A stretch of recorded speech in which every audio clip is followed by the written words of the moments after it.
holiday time with our immediate families, cozying up at home. But as moms, how can we consciously create a nurturing home life, pandemic and beyond? You know, there are very different coronavirus experiences happening for those of us who have food on our table, who are able to pay our rent or our mortgage, than for those who don't know how their basic needs are going to be met. Life stresses are heightened during this pandemic time, so children have greater needs than usual. What can moms do? We never want to contribute to anybody else's sense of chaos. What we want to be is kind of the calm, right? But when you talk about like how to restore peace in the home, it's a lot about being pono inside yourself first. We talk about many ways to help our family within the home, and part of that is looking outside of ourselves. To think like Indigenous people, like Native Hawaiians, to think like Native Americans, to think in that multi-generational way that isn't just about the here and now, this kind of extractive, what can I get, but to think more in what can I give. Aloha mamas, and welcome to the CoronaMama Zoom Room. This show is brought to you by the Maui Mama magazine. And we are here for you, the Maui Mama, to help you to connect and express and share all those things that are on our minds during this pandemic time. Our motto is #share aloha, not corona. I'm Angeline Longshore, and today we're talking about creating a nurturing home during this pandemic and beyond, because it's Christmas time, and I think about coziness and nurturing. And if you don't have that in your home, then we're going to talk about how you can create that in your home. And also, it's Christmas week, so there's a lot of concerns by our keiki and children across this nation about Santa not being able to come to our homes because of the coronavirus. And so fortunately, we had our very great Dr. Fauci, the nation's leading disease expert, to help us out with this one. I saw this tweet on the CNN Twitter feed that he announced on a Sesame Street CNN town hall that he went to the North Pole and he took care of Santa. He vaccinated him himself, measured his immunity, and Santa is good to go. Thank you so much, Dr. Fauci. We really needed help on this one. Perfect. All right. And a quick reminder, I know we're going to be gathering, and I know we all have pandemic fatigue. I certainly do, for sure. But the Hawaii Emergency Management Agency is strongly urging us to avoid gatherings of 5 or more, which means I know in Thanksgiving time, it was 10 or less. Now it is 4 or less. They're saying there should only be 4 people around your holiday table this year, besides just immediate family members. And we need to stay in our bubbles, right? And that's because there are cases surging across the country, and in the state of Hawaii, 200 cases per day, which is higher. It seems like it's getting higher and higher. So they just want us to take precautions, which makes sense, right? Okay, and now for some fun things later on in the show. We're going to talk about some last minute Christmas food ideas, because I know for me, I'm like, just my family. So, I'm not even going to make a big plan, but now I'm like, oh, what am I going to do? So I have some great last minute Christmas food ideas for you at the end of the show. And also, because we're going to be at home, I have a virtual experience for entertainment right from your home. So later on, we'll talk about that. Okay, and now for our Actions of Aloha segment. It's a free virtual holiday activity for your keiki, because they're going to be home during this holiday break, right? So it's called the Hui Kids. The Hui No'eau Visual Arts Center created a free online learning channel where kids can learn remotely with those Hui teaching artists that they have known to love, they've gotten to know. But because of this distance time, they haven't had access to them. So the Hui has lessons that would be released twice weekly, which will combine short lessons with art fundamentals, as well as longer visual art lessons, and will be requiring only materials that you probably already have at home. So it's not expensive stuff. So visit huinoeau.com, Hui Kids, for more information on that. And mahalos to the Hui and the County of Maui Office of Economic Development for donating to this program to make it happen. Thank you so much. Okay, now for our main segment on creating a nurturing home during these pandemic times. We have Mari Fitzsimons, and she says she feels so blessed to serve Queen Liliuokalani Trust in nurturing families. So let's bring her into the Zoom room. Aloha, Mari. Welcome to the CoronaMama Zoom room. Thank you, Angeline. Thanks for having me. So why don't you introduce yourself and tell us what you do and about your family? Perfect. So my name is Mari Fitzsimons, and I am a social worker. I worked on at Liliuokalani Trust with families, doing family strengthening in all kinds of different ways. My own family, my husband is Rich. We've been together for 27 years. He is the love of my life. We're very happily married. We have 2 children that we gave birth to. We've got Luan, who is 21, and we've got Patrick, who's 20. And then we've, for many years, had the bonus of additional kids at home here with us. So friends of our children who've stayed with us. And so now at home we have Sage and Cass and little baby Oliver too.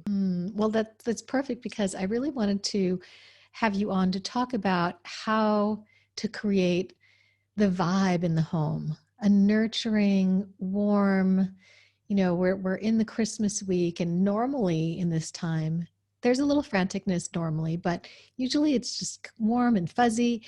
And now that we're in the pandemic, I know that it's not so much that way for a lot of families. It's been really hard. I've seen in the Maui Mommies groups where the distance learning thing, the being crammed together, not having all the activities that we normally have, the freedom to just go around and be and do and shop. And so we're really in the home a lot, but it may not be as peaceful or the vibe that we really want. So, just knowing you, I've known you for a long time, and I know that the work that you do is the kind of work that you help a lot of families. So that's why I wanted to talk to you about how we can create this home life that really feels good. And I don't think that we talked about what it is that you actually do. So maybe you can let us know what that is. Yeah. So I work with Liliuokalani Trust, and I work as a social worker, direct service specialist. So with families, a lot of family strengthening, a lot of work just helping families find peace with each other. One of my favorite programs that we have there at the moment is called Ho'opono, and it's all about restoring family harmony and family peace. And one of our just most beautiful mentors in all of that work is Auntie Lynette Paglinawan, who is it's hard to even put into words what a treasure she is. She is a real living treasure. She's in her 80s, and yet she continues to teach. She teaches at University of Hawaii, West Oahu, and she also teaches all of us within Liliuokalani Trust too about ancient Hawaiian methods, Native Hawaiian methods of bringing harmony back home. But when you talk about like how to restore peace in the home, or how to make it more peaceful at home, the first thing that comes to my mind are her words, which are really know thyself. So to find that peace inside yourself first. She talks a lot about being pono, inside yourself first. That you can never create harmony with anybody else really until you are right inside yourself. And then every interaction you're having from there comes from kind of a grounded place, a sort of more stable, more nurturing place. So I think very often we're trying to fix other people in our family or in our world or in our community, when really the work really has to start here. Whether you're a parent or a child, the relational work starts with yourself. Because if you're out of balance, then everything that you do is going to be out of balance, right? But if you're in balance, and Auntie Lynette talks about the 3 picos, so our piko po'o, our head, which connects to our ancestors and to the gods, to the realms that are kind of bigger than us, right? And then our piko na'au, which is around our belly button, but which connects to the here and now, to the present moment, to today, to our intuition.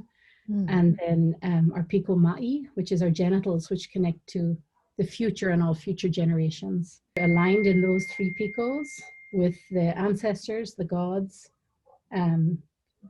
with all of that realm, with our present here and now, our intuition, and with thinking about the future and how to care for I think of the future of the earth, the future of the sky, the future of, I think about all the generations that'll come after us. So to really be balanced in every moment, all of that actually does need to be balanced.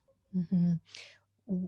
I think that, even though there are a lot of issues that have come about because of the pandemic, one of the wonderful silver linings and opportunities that I've noticed with a lot of moms in the mommies groups talking about is that they actually feel closer and more connected to the home, because there was that time when we all had to sort of not necessarily lock down, but really safer at home time. And we had to stop this treadmill that we were on, pretty much our outer world, and thinking about the outer world and going and doing. And in that pause, we sort of had to focus inward. We had to focus on not just our families, but it gave us a moment to not be thinking about outward. So by default, we were thinking about what was going on inside. And I think that a lot of parents, moms, maybe didn't necessarily put their finger on it in the way that you talked about it, which is that inner life, so that awareness maybe was there for a moment, but we can carry that out. And I think what I want to know from you is, how do we take that, work on that, and then demonstrate that or have that expressed into our home, so that our children and our husband and our extended family, anybody who comes into our home, feels that and feels nourished by it? Because I know your children are, like you said, that rootedness, are deeply rooted in who they are. And that comes from you.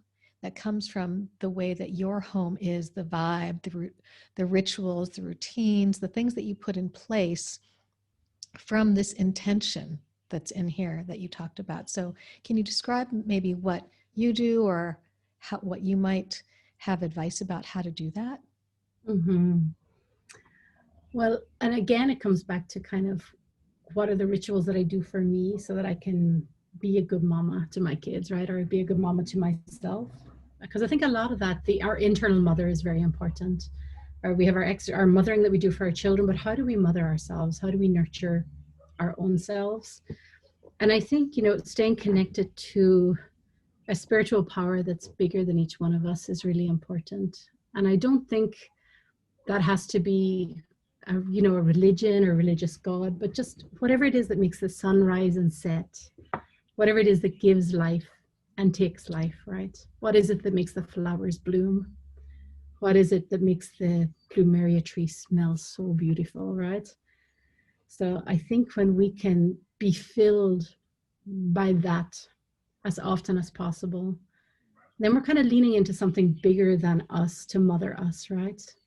So there's the internal mother, but there's also the external holding of all of that that's so, so much bigger than we are. Now, for me, I find that when I'm barefoot in the sand, or when I dive underneath the waves and open my eyes, right, in the ocean, that color for me has all of that. Or when I look out at the mountains and the sky, when I plant a seed and watch it, grow, like emerge above the soil, that's where I get filled with awe, right? And the awe and the magic of life itself, and of, we could call it God, Keakua. I really like the Hawaiian term Keakua. For me, that just opens up a bigger godly image for me than maybe the God that I grew up with, which was a Catholic God. But just when we can be inspired and in gratitude for that which is always giving, right? Even in this time of restriction or shortage or restriction of movements, the sun still rises every single day, right? The sun is not concerned about coronavirus. The stars still come out at night, right? And the flowers still bloom. So I think when we can remain connected to those kind of constants and those sources of everyday magic, that it enables us to perhaps be more inspired in how we interact with our children. Yeah.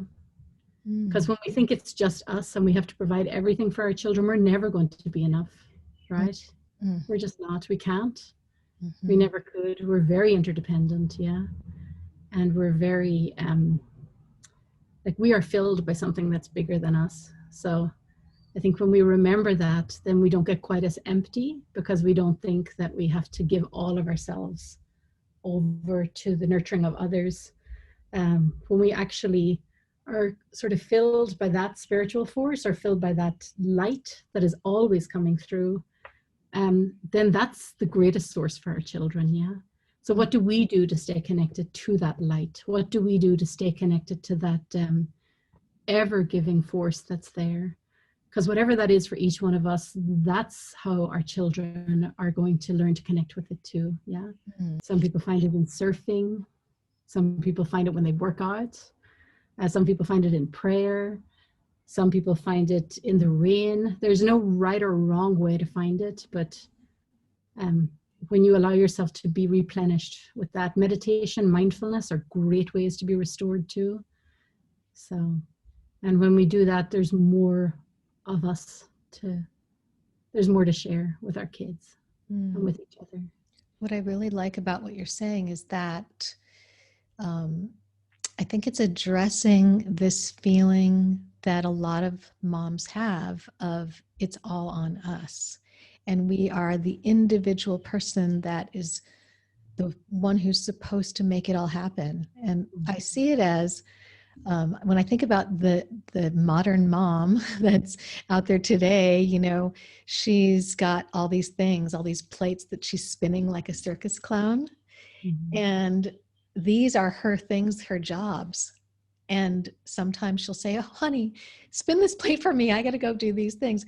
But we have this feeling like we have to keep it all going and it's all on us. And if we don't keep those plates going, they're going to crash and our family is going to be devastated by these things. And what I love about what you were saying is that it really is just a shift of perspective and awareness of leaning into that larger source. With young children, is there a different need right now?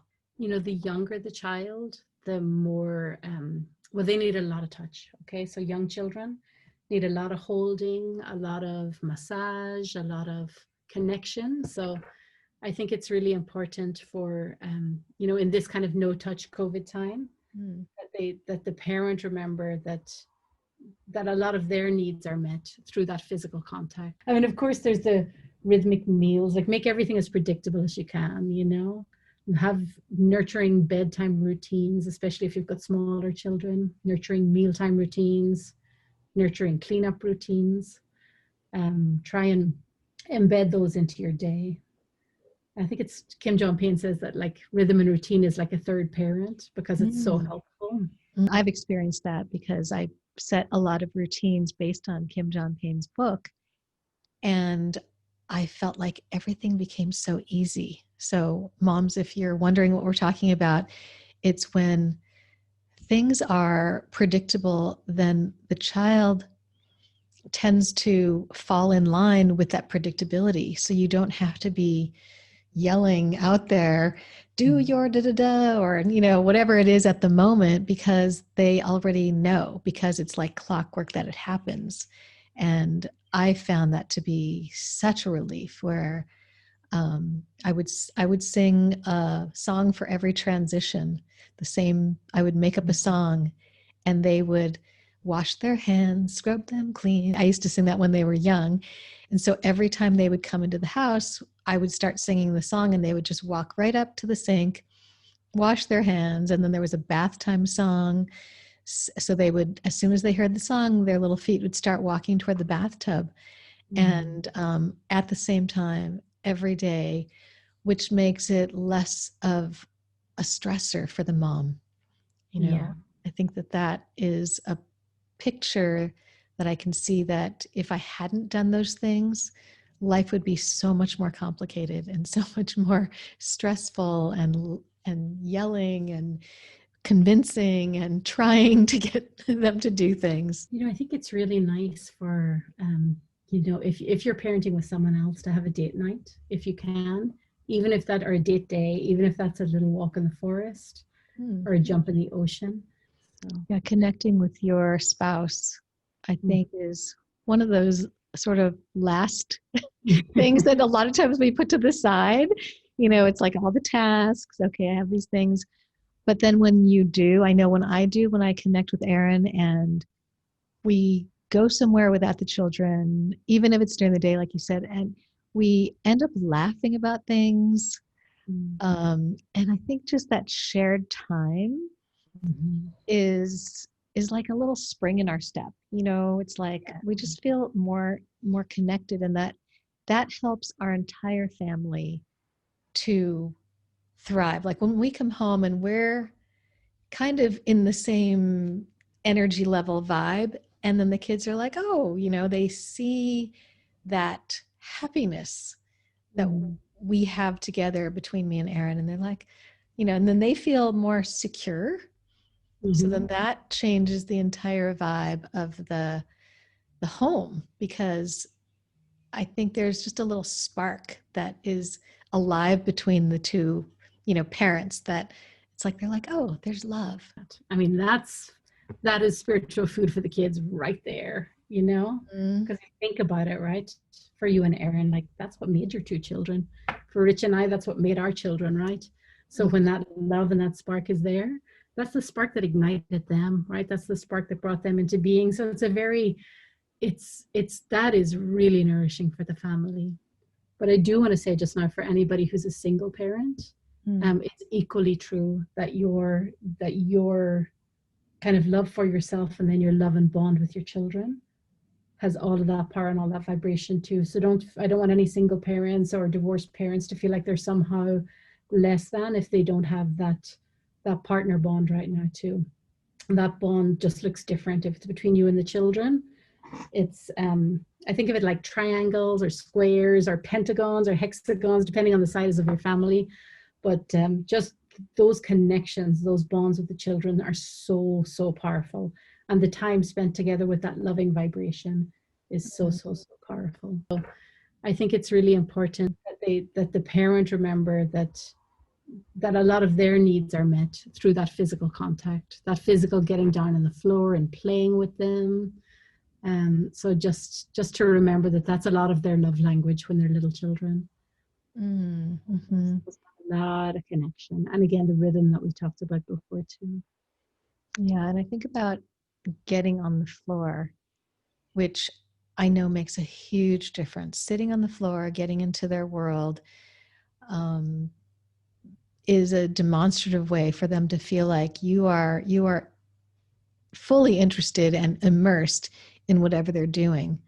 And then I did that with my children. And then as they got older, I've seen that figuratively sitting down on the floor is important and makes them feel that connection. So if they're in front of a video game, I will sit down and just watch for a while.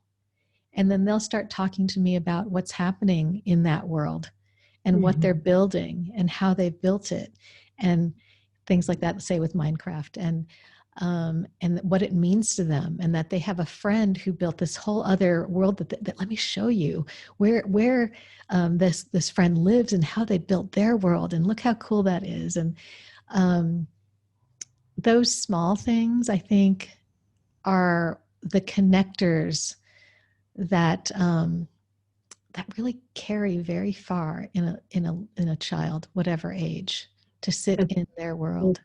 Yeah, it's so true, Angeline, because so often our children are having to operate in an adult-centered world.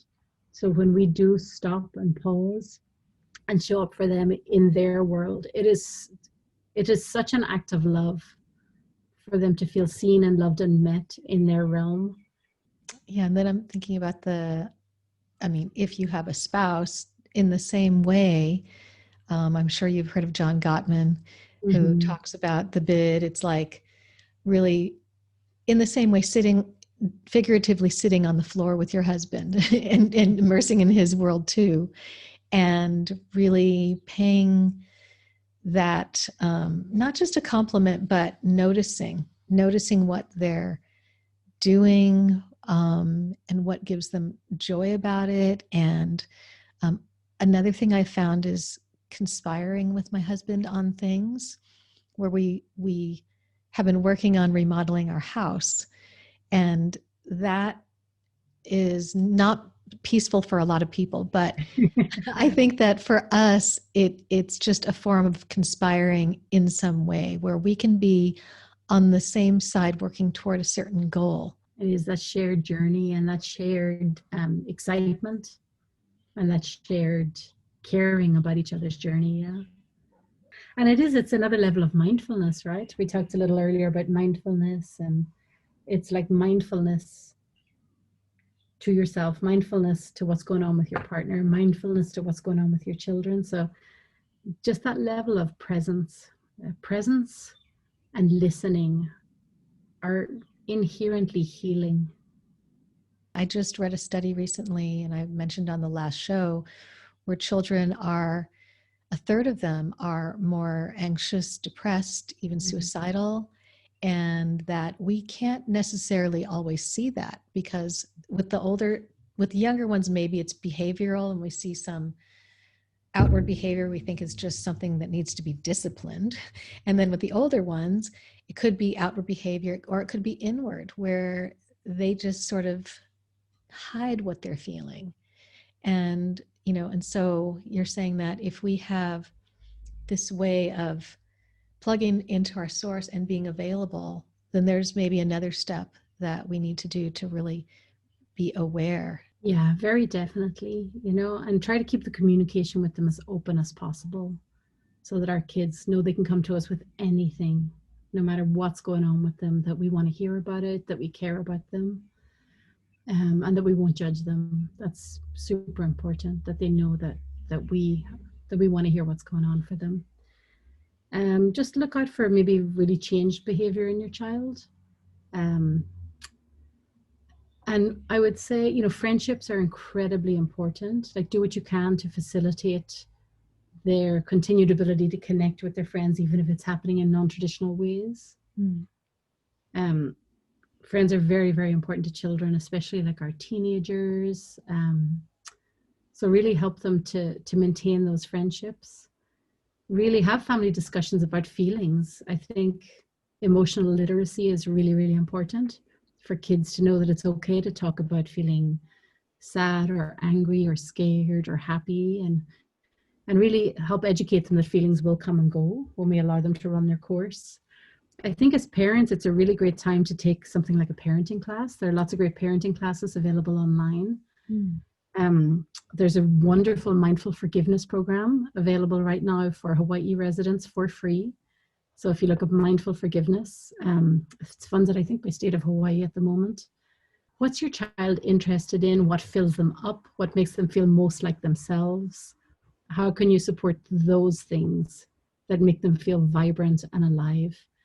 And then to go out of our way to make those things happen. Maybe it's surfing, maybe it's biking in the forest. Really, really great time to sing, to play musical instruments, to plant a garden. So just find what it is that your child loves, support them in that. Make sure they can talk to you. And if you feel they need another layer of support, don't be afraid to reach out for mental health support. Is there anything else that you would say that to create that vibe in the home, or the nurturing aspect for our families? Just love your kids, love them for who they are and the uniqueness that they bring to the world. If you have a partner, love your partner that same way. Sometimes we have our idea of who we want them to be, right? But we want to love them for who they are and who they are right now. And that's what really allows them to evolve into their next stage of who they're becoming too, yeah. And I would just say be very, very gentle and kind. Kindness, I'm sure you've read the book, The 4 Agreements, Angeline. Yeah, it's one of my all-time favorites. Yeah, be kind. Always do your best. Be impeccable with your word, and don't take anything personally. Like those 4 agreements are just great ones to live by in any home. So that's a book I love for parents. I'd say stay connected, deeply, deeply connected to your child. And even if they're in maybe those teenage phases where they're individuating and they may go off and not be as communicative as they used to be. Make sure that your love is a constant, that your love and your availability for them is a constant, even as they go and individuate and they're learning who they are becoming. Yeah. Mm-hmm. I'm thinking about the families that maybe don't have as, I don't know, I think of it as a luxury of being able to spend the time with their kids and to think about what extracurricular or hobbies they can do, because there are some families that are working still so many jobs, or they're scrambling because they're losing their job and they're trying to get a job. And I know that you see a lot of that. And how do you help families who are in these situations, or what situations are some families in that maybe you can shed light on how they can deal with things? There is a lot of hardship in our community right now. There are a lot of families that are homeless. There are a lot of families who don't have enough food. And something I think we should all think about at this time is, if we have more than we need, this is the time to support the Maui Food Bank, to support Maui Family Support Services, to make donations to Kahaliakaʻola, the shelter. We have a lot of families in need right now. So I think for those families to get the help that they can get from Department of Human Services, from SNAP, so to get food stamps, any kind of housing support they can get, to really connect with resources. They can dial 211 as well to find out what resources are available in our community. Maui Economic Opportunity. Those are all places to go for assistance. And I think for parents that are working multiple jobs, that there is that shortage of time, just not to beat themselves up, that everybody is doing the best they can. This is not a time to pull ourselves down. This is a time to lift each other up and to lift ourselves up. And, just I think for parents to know that we're all doing the best we can at this time. I think it's just one breath at a time, one moment at a time, right? It's just one breath at a time. I think it's harder to take that breath and take that pause when you don't know how your children are going to be fed. Yeah. And I think this is where, Angeline, we got to all think about like how we vote and who we elect into positions of power, and what are we doing to uplift everybody. Because right now we have this incredible disparity in our community of folks who have more than they need and folks who don't have their basic needs met. So I think that it's always important that we all try and uplift our entire community when we think about who do we elect into positions of power, and what are they going to do for the folks who have the least. Yeah. It really is a time of we're realizing we're interdependent, and that independent nature really doesn't serve us. So I know that you have family and everybody, in your home. So where are you zooming off to now? I'm going to be zooming off to the forest. So one of my weekly, there's something else I could share with you. Self-care, again, so important. For me, I have a rhythmic every Sunday 1 o'clock walk in the forest with some of my best friends. And then I have weekly swim dates, same day, a little bit of that rhythm we talked about that I can look forward to. Don't have to reinvent it every week. Some of my best friends that I swim with every week too, on Tuesdays, on Fridays, my Sunday hike, little online yoga twice a week. So those are the things that just fill me up. For me, if I can get time in the forest with friends, so I get the nature, I get the smell of the trees, get that special time communicating and talking and listening with friends. So it just fills a lot of my buckets at one time. So I love that. You have something to look forward to every week. It kind of like is that spark in your week. It's like, oh, I've got this and this and this, and every week it's there. It's so great. Yeah. Well, thank you so much, Mari. This has been so beautiful, and just so many thoughts that I think we can take and really put with intention into our home. So thank you. And thank you, Angeline. You're a treasure. And I'm so grateful that you're doing this for the community, putting out your thoughts every week and your little ideas and interviews. And I appreciate you. Okay. Now, for some holiday fun.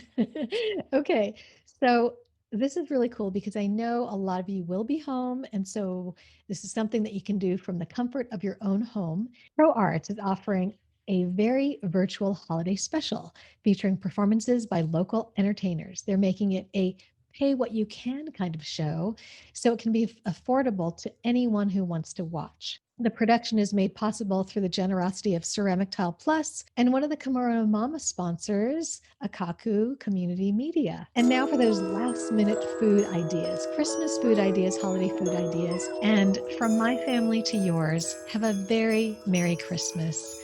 Take care, stay safe, and be well. Aloha.